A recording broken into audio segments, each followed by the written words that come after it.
Fala pessoal, meu nome é Leandro Guerra, sejam bem-vindos novamente aqui ao meu canal, ao Outspoken Marketing. Hoje eu vou mostrar para vocês essa tabela que contém alguns excelentes indicadores para você avaliar a sua estratégia de trading, não só pelo simples fato de estar dando lucro ou não, né, que é a coisa mais importante, porém você tem outros modos de avaliar como realmente está performando o seu trade system. Esses principais indicadores aqui estão na planilha do Excel que eu forneço lá no meu site www.outspokenmarket.com. É só você entrar no post e fazer um download.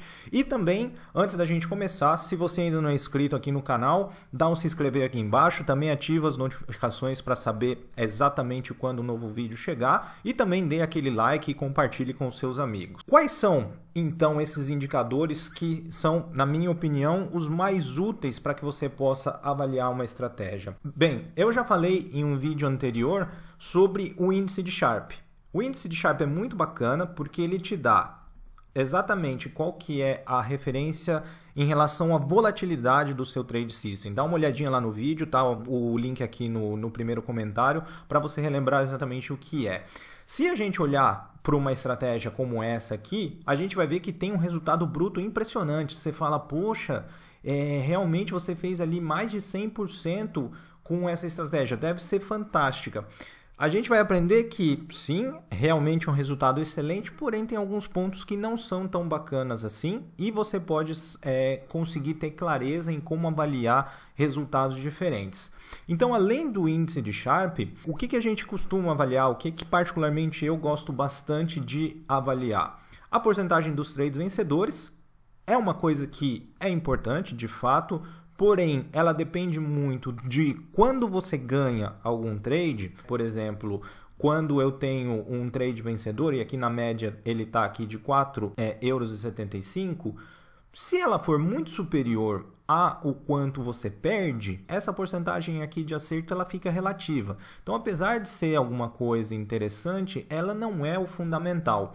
O que na minha opinião é fundamental são exatamente essas coisas que estão aqui em negrito. O primeiro é o drawdown. O que ele é o drawdown? Se você ainda não está familiarizado, imagine essa daqui seja a sua curva do equity. O drawdown vai ser exatamente a diferença que você vai ter entre o pico da sua estratégia e qual que é o valor mínimo que ela chegou. Então, por exemplo, esses menos 205 € seria essa diferença entre o pico, que é o ponto mais alto, e esse valor mais baixo. E esse valor máximo do drawdown aqui percentual, ele vai ser esse valor aqui em relação ao quanto total de resultado você teve na sua estratégia.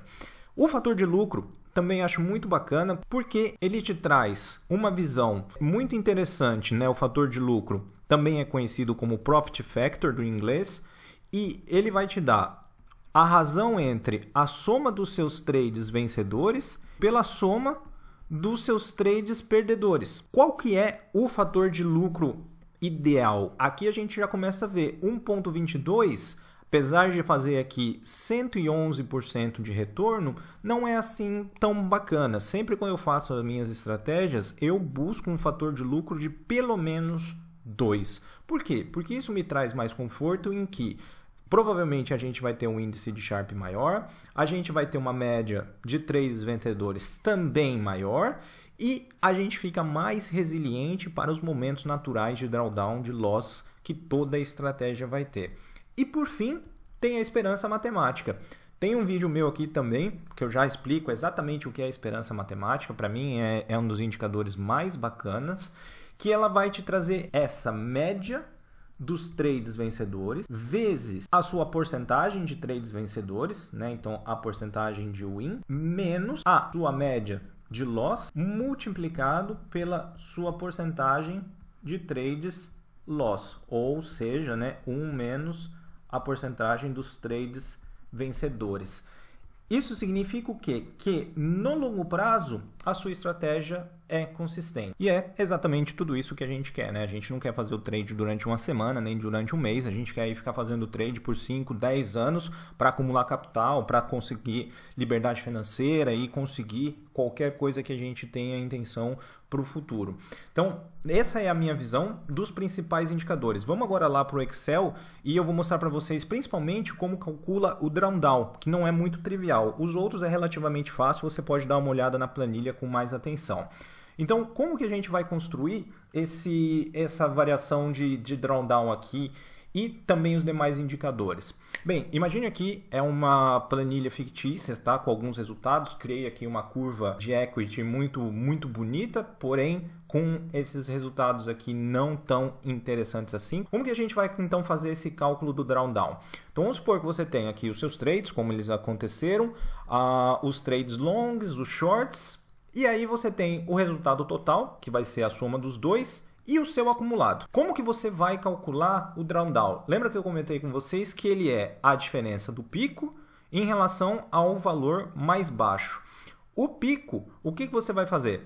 Você vai fazer exatamente aqui uma outra coluna, que eu chamei aqui de F, e dentro do seu valor acumulado, você vai fazer a comparação do valor acumulado do momento em relação ao pico teórico anterior. Por quê? Ele vai montar, e se você arrastar isso para todas as células, você sempre vai fazer a comparação do resultado atual e ele vai pegar o máximo entre os dois números. Então aqui a gente teve esse primeiro de 507, foi subindo para 518,31. Aqui já teve uma pequena baixa, certo? De 51 centavos. A fórmula vai te trazer exatamente o máximo entre os dois valores e ele vai te manter que esse máximo foi o dos 518. Então você cria essa coluna de pico ao longo de todo o seu resultado acumulado. Em seguida, você vai fazer o próprio cálculo do drawdown em si. O que ele vai ser? Se, certo, o valor acumulado de agora for menor que o valor de acumulado anterior, então eu vou pegar o percentual que eu vou ter ali de drawdown, que ele vai ser esse valor atual dividido pelo pico atual. Se eu der Enter, toda vez que eu tive um máximo de novo de pico, ele vai me calcular isso daqui. E isso vai me dar todos os valores de drawdown que existiu nessa sequência de operações.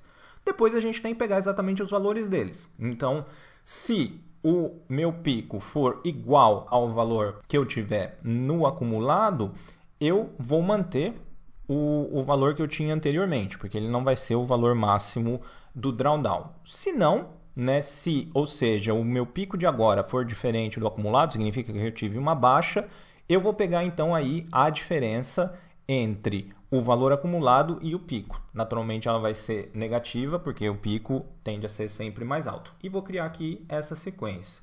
Em teoria, esses dois valores, se você está montando uma planilha, pode ser ocultado, não tem a necessidade de ficar mostrando aqui. Por quê? O indicador que você quer aqui no final das contas, que te importa, é exatamente o seguinte. Qual que é o seu drawdown máximo? Ele vai ser, como todos os valores aqui são negativos, ele vai ser esse menor valor de todos, dividido pelo resultado bruto da sua operação. E o resultado bruto das suas operações é o valor total que você tem acumulado, menos o seu saldo inicial, certo? Então, o máximo drawdown que a gente tem aqui nesse exemplo é de 18,4%. Na minha opinião, é um drawdown um pouco elevado, tá? Até 20% é razoável, que vamos dizer assim, porém eu prefiro ali algo mais próximo possível dos 10%, talvez 15%. Depois a gente pega, ok, esse foi o valor relativo ao resultado bruto. Qual que é o drawdown máximo, então, que foi obtido? É simplesmente o valor mínimo, sem fazer a relação a esse resultado bruto, que foi 205 euros, certo? O fator de lucro, como ele é calculado? Lembra que eu comentei aqui para vocês que ele é a soma dos trades vencedores dividido pela soma dos trades perdedores. Então, a gente no Excel faz um soma C, eu vou somar todos os valores que são maiores do que zero e vou dividir pela soma de todos os valores do meu resultado que são menores do que zero. Como essa soma aqui ela é negativa, eu multiplico por menos 1 na frente só para a gente ter um valor aqui também positivo de fator de lucro, que dá 1,22. A esperança matemática também, partindo do mesmo princípio da equação, que é a média dos trades vencedores vezes o percentual de trades vencedores menos a média dos trades perdedores e a porcentagem dos trades perdedores. Fazendo o cálculo aqui também, só que ao invés do soma C, a gente faz o média C, exatamente como a gente fez o cálculo do fator de lucro, traz aqui uma esperança matemática, uma expectativa de 4,41. Aqui o que importa é que seja um resultado positivo, obviamente também quanto maior melhor, mas já um resultado positivo traz a confirmação de que no longo prazo essa estratégia é vencedora. Então só para recapitular, pessoal, apesar de ter um valor aqui percentual muito atrativo, é uma estratégia muito arriscada, porque a gente tem um índice de Sharpe muito baixo, a gente tem um drawdown relativamente elevado, aí na casa dos 20%, um valor de lucro muito baixo. Então, é uma boa estratégia? Claro, no fim das contas teria sido positiva, porém não é a melhor que você pode ter em relação à estabilidade. Esse pelo menos é o ponto de vista que eu compartilho e então eu sempre tento melhorar esses valores aqui que estão destacados em negrito. Beleza, pessoal? Dá uma curtida aqui embaixo se você gostou desse vídeo, também compartilhe com seus amigos. Um grande abraço, até o próximo e tchau, tchau. E não esqueça de fazer um download que está lá disponível no outspokenmarket.com.